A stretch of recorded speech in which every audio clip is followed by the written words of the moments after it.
A Little Shopping Trip by Stephen Lake. A beautiful young woman, about 16 years old, dressed in khaki pants, brown desert boots, a gray hoodie, and a light brown leather coat, carefully adjusted the small messenger bag that hung from her shoulder and tried to look as casual as she could. Floating just in front of her was a small, bluish, fuzzy-edged holographic screen on which was displayed a list of items that she needed and a map of where to find them in the menagerie market of the Outer Rim spaceport in which she now stood.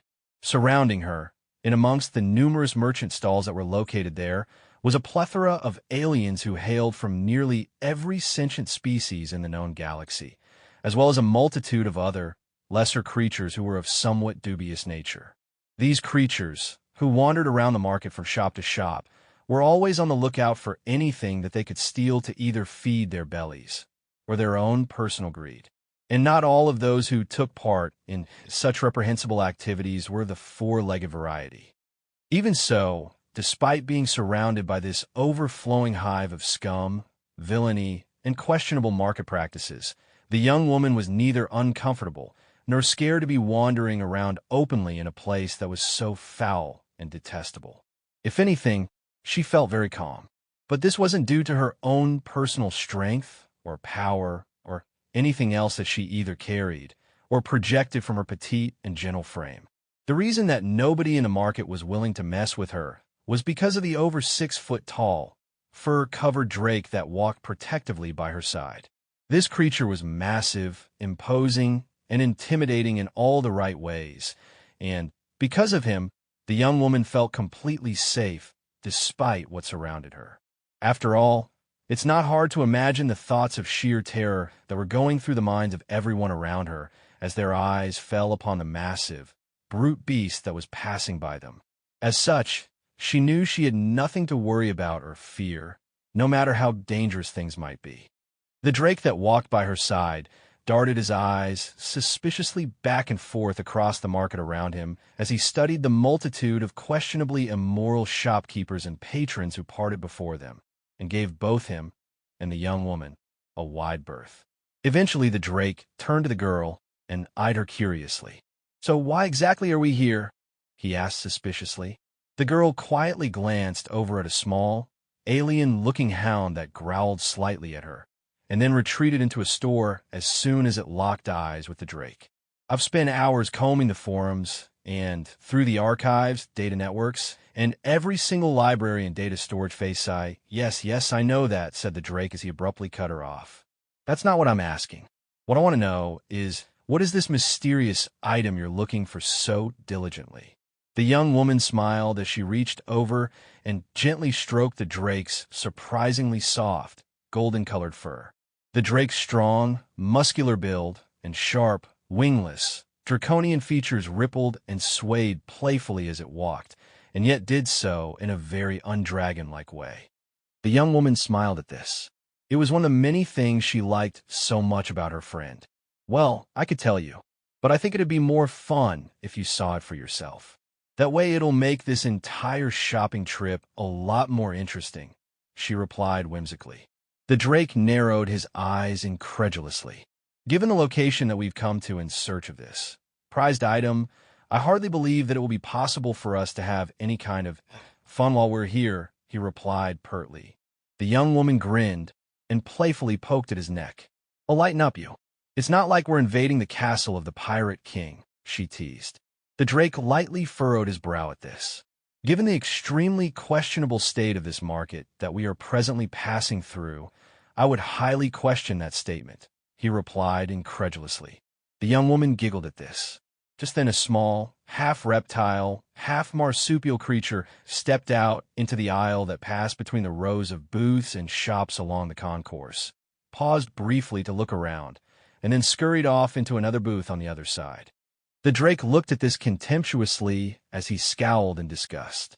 The two of them then continued on for a ways, passing one store or booth after another where dark, shady patrons loitered about in the gaps between the stalls as they silently studied the two passing travelers.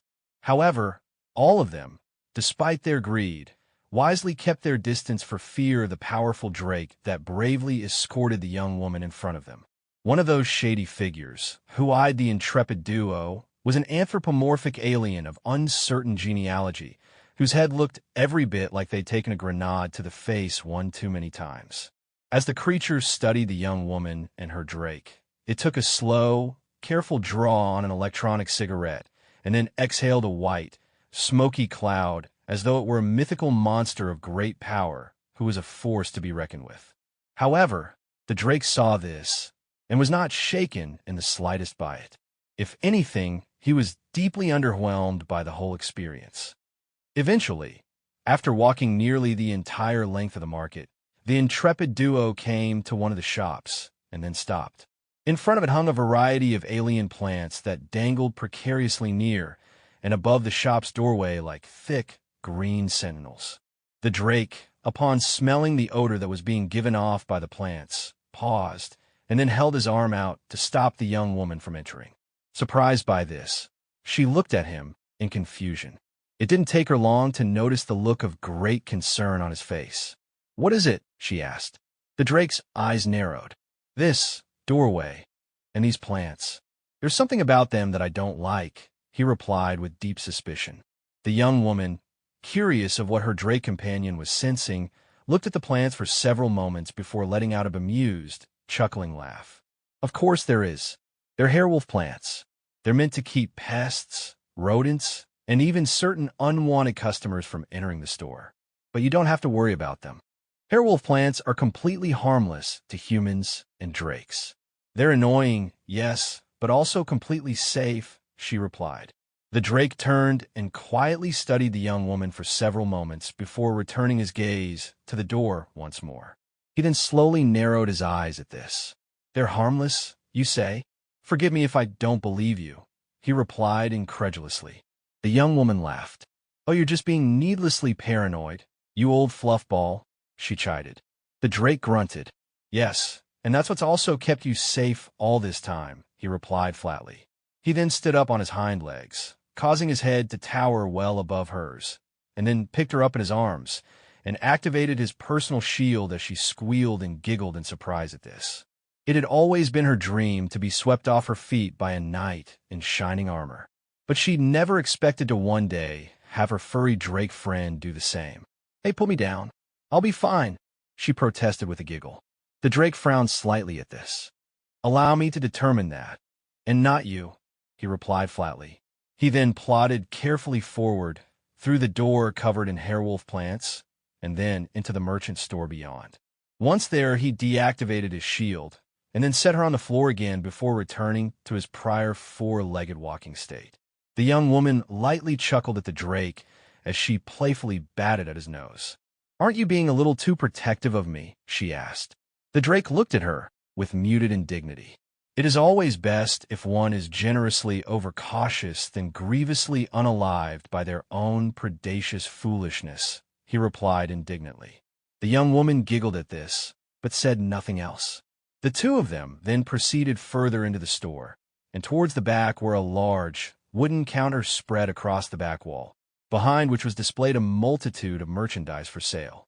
However, despite the best efforts of the Drake, his generous size and the narrowness of the aisles made his efforts to follow her unexpectedly difficult. Even so, he somehow managed, without destroying half the store in the process. Upon arriving at the back counter, the two of them soon found themselves standing in front of a tall, beefy, Birdman-like creature who was dressed in a blue, feather-like suit while manning the counter as though he were a five-star concierge. "Greetings, customers. How may I be of assistance to you?" he asked pertly. Five-star looking or not, it was obvious to them that he didn't think very highly of them. Despite his clear disdain for them, the young woman smiled politely at him, briefly waved her hand in the air, and brought up a holographic screen on which was displayed detailed information about the object they were searching for. She then turned it towards the Birdman so that he could see it. Upon reading the information on the screen, he looked at the young woman in perplexity. "Is this what you were seeking?" he asked curiously.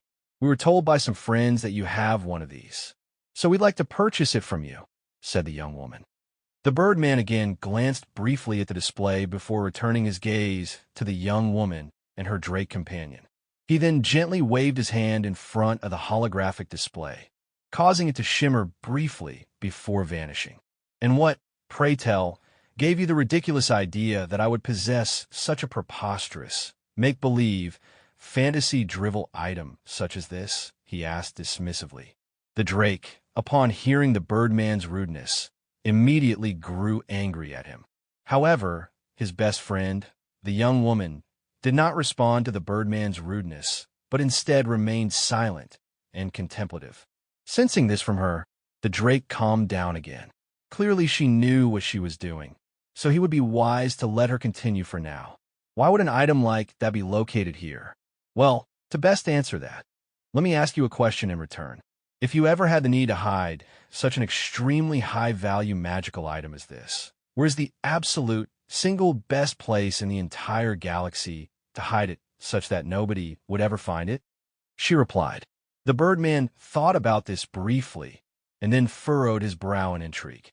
If nothing else, he had to admit that she wasn't wrong.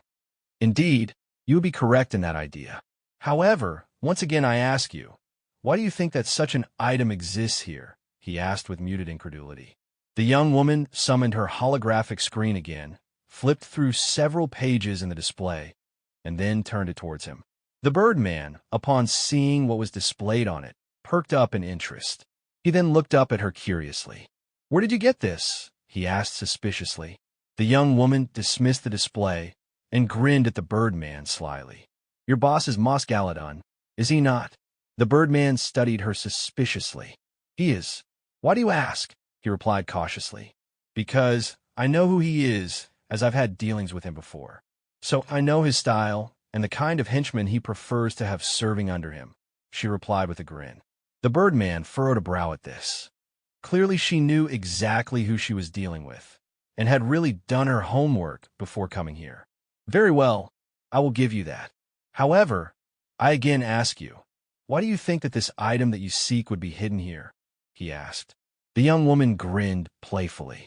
Because your boss is one who thinks outside the box.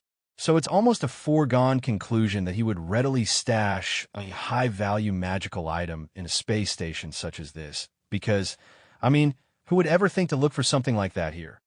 She replied. The Birdman furrowed his brow in surprised intrigue. You are deceptively wise for your age, young one, he replied mutely. He then narrowed his eyes and said, You would be correct in that assessment. The object that you seek is indeed here, and is for sale as well. However, due to your youthfulness, I do not believe that you possess the necessary funds that are required to purchase such a high-value item.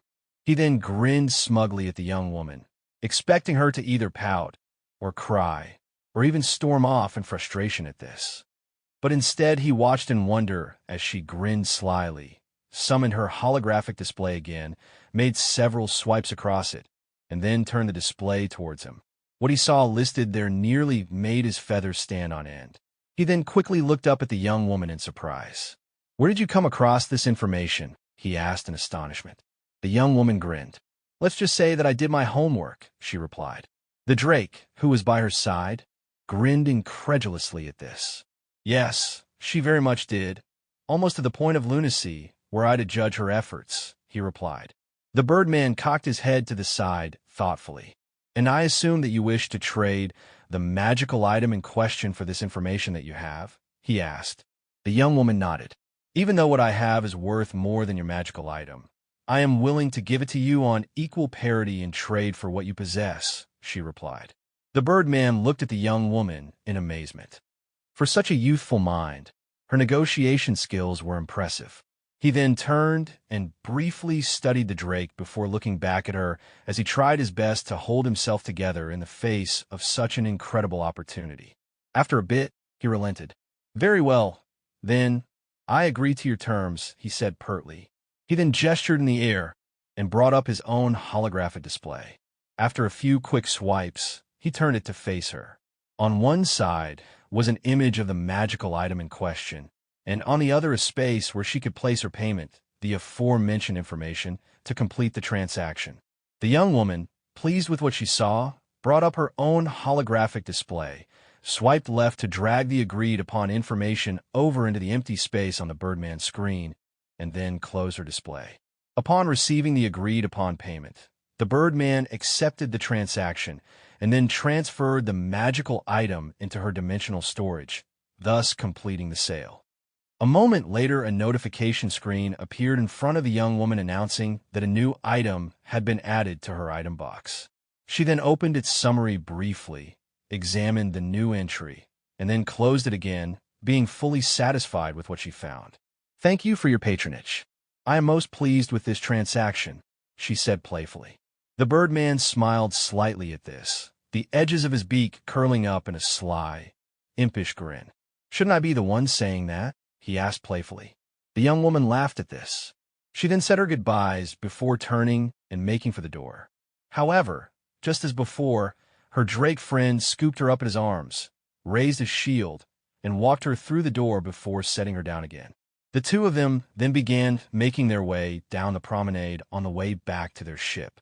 As they did, the Drake glanced briefly over at her in concern. "Are you certain you received the item that you were looking for?" he asked. The young woman nodded. "I can't talk about it now, but it's definitely what I was after," she replied. The Drake again studied her curiously. "And for what reason did you come here for this rare magical item that you just acquired? I have to assume that it's of some incredible value for you to go to such lengths to acquire it," he said. The young woman laughed lightly at this, and then patted her friend on the neck. "Believe it or not, this isn't for me. It's for someone else," she replied. The Drake looked at her in muted confusion. "If it's not for you, then why did you purchase it at such great cost?" he asked. "The value of an item is in the eye of the beholder," she replied. The Drake cocked his head in confusion as he quietly pondered this.